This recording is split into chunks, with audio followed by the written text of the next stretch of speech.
This is the first video in the new setup. So the difference between commercial and retail photography. Retail photography is any kind of photography where a client comes to you and they want the images for personal use and they're not going to profit or sell the images themselves. So if you are doing like senior portraits or wedding photography, maternity, newborn, pet portraits, like all those are for personal use. Your clients aren't going to turn around and sell them or put them in ads on Facebook or Instagram or billboards or whatever. That's all retail photography. Commercial is when a client comes to you and they want to hire you to take photography or images to sell a product or a service or an idea.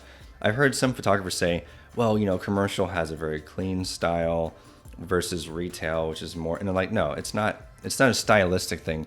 Maybe a lot of commercial photography is a cleaner and, the background's really exposed. I don't know, but that's not what defines commercial photography. Commercial photography is just the usage of the images. So this is why I think photographers really need to know the difference, because if a client comes to you, you have to understand what the project that you're looking to take on entails.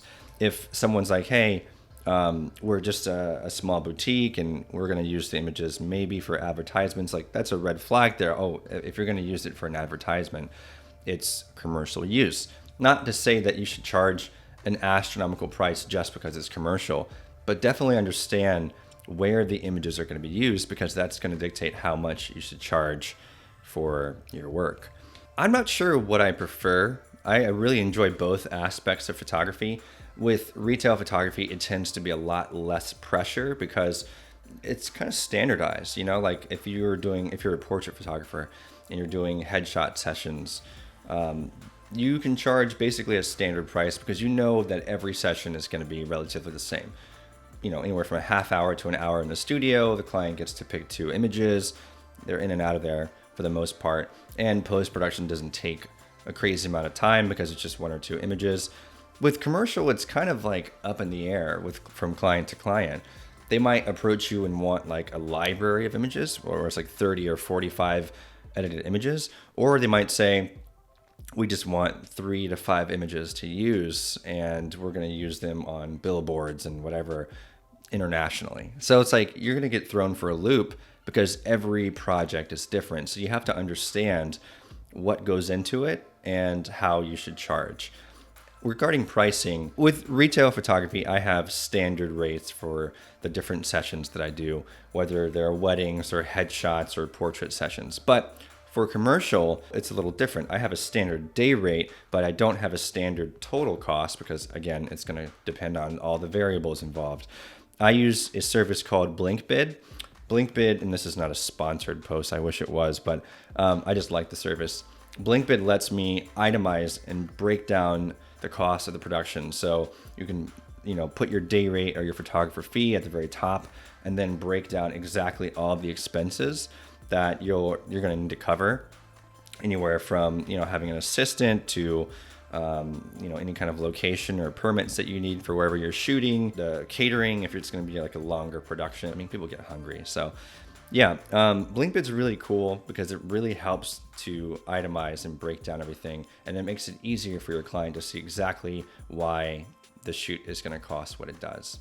Definitely check them out if you're doing commercial photography or you're looking to do it, because it's much easier than having to break everything down separately on like a Word document or PDF. It just makes it really nice looking too. I hired some consultants this past summer that really helped me understand the difference between retail and commercial and why it was so important to not kind of have a mix between the two on your website.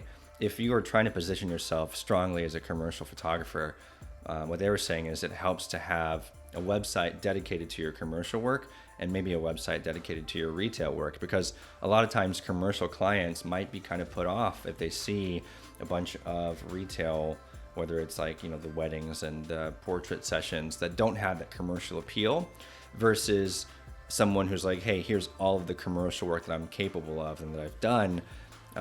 That's more likely to get you more of those clients. So originally I had a mix between the two.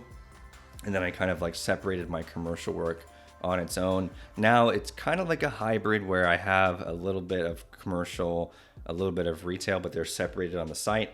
There's a section dedicated to commercial and a section dedicated to retail. Anyways, if you guys have any questions about anything, I'm more than happy to help. Leave a comment or send me a DM. Thanks for watching.